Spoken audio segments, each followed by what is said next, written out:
Hi guys, thanks for tuning in to another video on ForgottenWeapons.com. I'm Ian McCollum. I'm here today at the Royal Armouries, the National Firearms Centre in Leeds, England, and I'm here today courtesy of Armament Research Services, or ARES.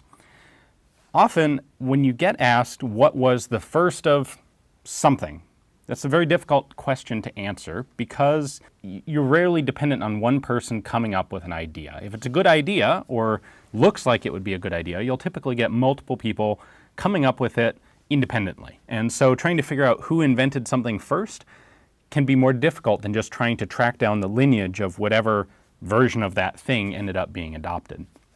However, that said, I'm pretty confident that what we have here is actually the first Bullpup military rifle.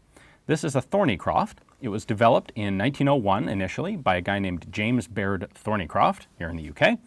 And he was looking at British combat rifle usage in the Boer War, the second Boer War, and one of the issues that did come up was British rifles being a bit overly long and clumsy.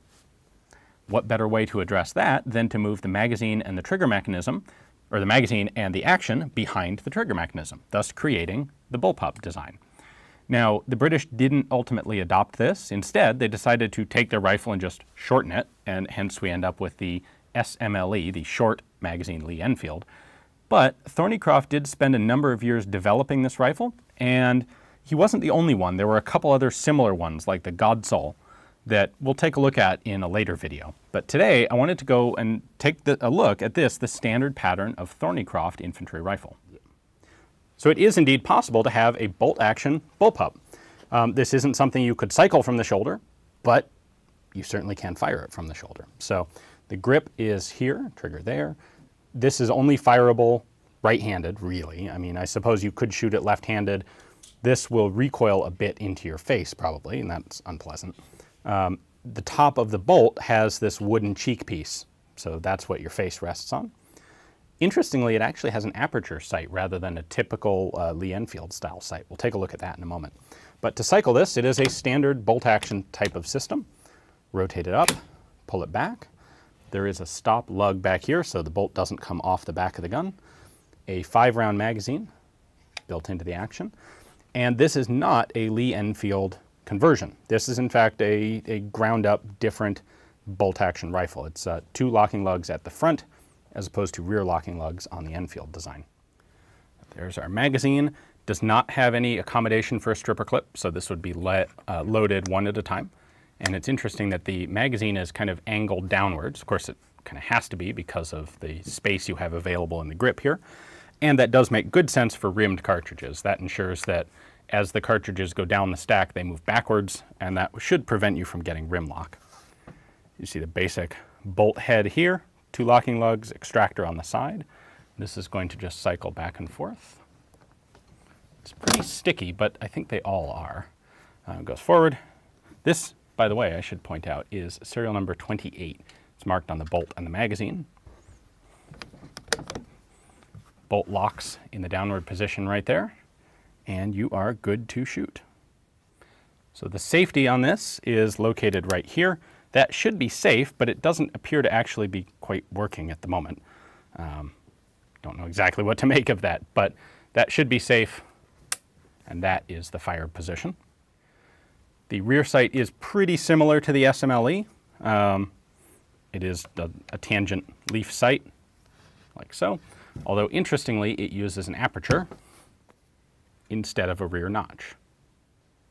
The nose cap is not taken directly from an SMLE, but obviously patterned the same way. Very similar style there. And the front sight inside it. Interesting to note that this particular example actually has volley sights on it. These function just like the volley sights on the Lee Enfields and the Lee Metfords. There are a number of Thorneycroft carbines here at the Royal Armouries, and most of them, in fact, I think this is the only one that does have the volley sights. So that would be your rear volley sight. This would be your front volley sight, which you would rotate out. But it's interesting to note that there are no range markings indicated. So this was a trials gun, an experimental gun, a proof of concept sort of thing, saying, oh, and look, we can in fact put volley sights on this if you would want them that way. but they didn't go through the time and effort of calculating exactly where each of the range indicators would be.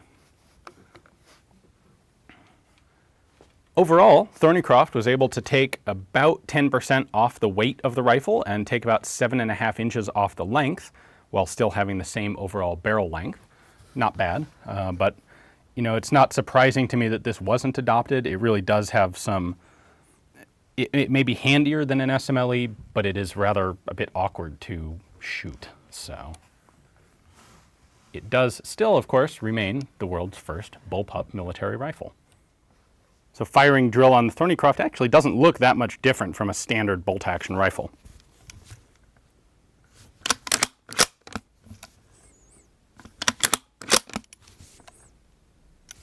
It is a cock on open bolt, although it doesn't cock when you rotate the bolt open. It actually cocks when you cycle the bolt backwards, which is a little bit unusual.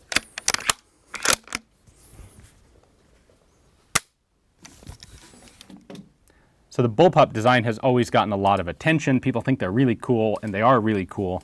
They have gotten military acceptance, as we see from things like the British SA-80, the French FAMAS, the Austrian Steyr AUG. But here we have the genesis of the idea. So very cool to get to take a look at this one. I'd like to thank the National Firearms Center for allowing me to take a look at it, and Aries for giving me the opportunity to do so. Definitely check out Aries' blog post on the Hoplite for detailed high-res pictures of this rifle. Will be coming out the same time as the video. And if you are interested in doing small arms research on this or anything like it, definitely get in contact with the Royal Armouries. The NFC collection is not open to the public, but it is available by specific appointment. So give them a call, arrange an appointment, and check out the cool things they have in the collection like this. Thanks for watching.